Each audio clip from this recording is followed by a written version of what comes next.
இன்றே டவுன்லோட் செய்து உங்கள் ஃபேவரட் ஷோக்களை என்ஜாய் பண்ணுங்க. மாமா ஆமா, நீங்க என்ன பண்ற? டாக்டரை கன்சல்ட் பண்றதுக்காக வந்தேன். இந்து எங்க? எங்கன்னா எனக்கு என்ன தெரியும் மாமா? அர்ஜென்ட்டா என்ன கிளம்பி வர சொன்னா.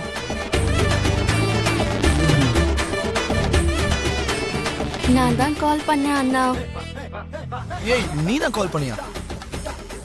என்ன பைத்தியம் பிடிச்சிச்சா? வயித்துல ஏதோ ஒரு மாதிரி இருந்தது, அதான் வந்து டாக்டரை பார்த்தேன். ஸ்கேன் பண்ணி ரிப்போர்ட்ஸ் கொடுத்துருக்காங்க மாமா. இந்தாங்க நீங்க கேட்ட ப்ரூஃப். ஏய், என்கிட்ட எது கொடுக்குற? என்ன ப்ரூஃப் இது? நம்ம கல்யாணத்துக்கு, நம்ம குடும்ப வாழ்க்கைக்கு, நம்ம ரெண்டு பேரும் புருஷன் பொண்டாட்டி தாங்கிற உண்மைக்கு இதுதான் ப்ரூஃப் மாமா.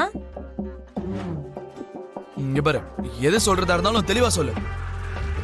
மாமா, நீங்க அப்பா ஆக போறீங்க. வாட்? ஆமா மாமா. ஏய், என்ன பேசிக்கிட்டு இருக்க நீ? அறிவில உனக்கு? எனக்கு இப்போ 3 மாசமா.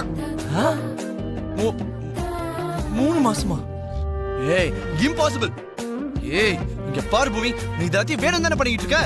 இல்ல மாமா, இப்பதான் டாக்டர் கன்ஃபார்ம் பண்ணாரு.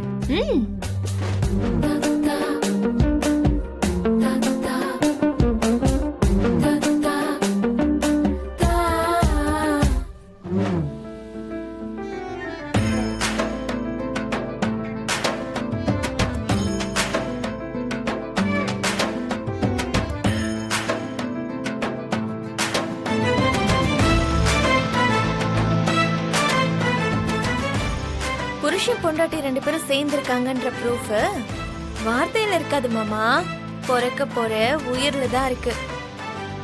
இந்த குழந்தை நம்ம உறவுக்கு சாட்சி மட்டும் இல்ல, நம்ம 2 பேரையும் பிரிக்க முடியாத தீர்ப்பு. எந்த கோர்ட்டுக்கு போனாலும் உங்களை தடுத்து நிறுத்துற ஒரு ப்ரூஃப். போய் இது எல்லாமே பொய். நான் நம்ப மாட்டேன். நான் சொன்னேன்னு நம்ப வேண்டிய அவசியம் இல்ல மாமா. டாக்டர் கொடுத்த இந்த ரிப்போர்ட்டை பார்த்தாவது நம்பிதான் ஆகணும். நீங்க என் மேல இருக்கிற கோவத்தால என்ன விட்டுறணும்னு நினைச்சீங்க, ஆனா நம்ம காதலுக்கு சாட்சியா நம்ம குழந்தை நம்ம சேர்ந்து வாழணும்னு நினைக்குது மாமா. இதுக்கப்புறம் விவாகரத்தை பத்தி, இன்னொரு கல்யாணத்தை பத்தி எல்லாம் யோசிக்காதீங்க மாமா. இதுக்கப்புறம் என்ன பத்தி, நம்ம குழந்தைய பத்தி மட்டும்தான் நீங்க யோசிக்கணும்.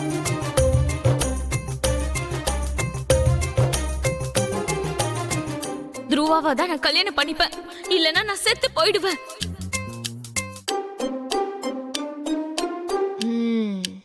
என்ன மாமா, பூர்ணி கல்யாணத்தை பத்தி யோசிச்சுட்டு இருக்கீங்களா? அதெல்லாம் ஒண்ணு பரவாயில்ல மாமா, நம்ம 2 பேரும் சேர்ந்து பூர்ணிக்கு ஒரு நல்ல மாப்பிள்ளையா தேடிக்கலாம்.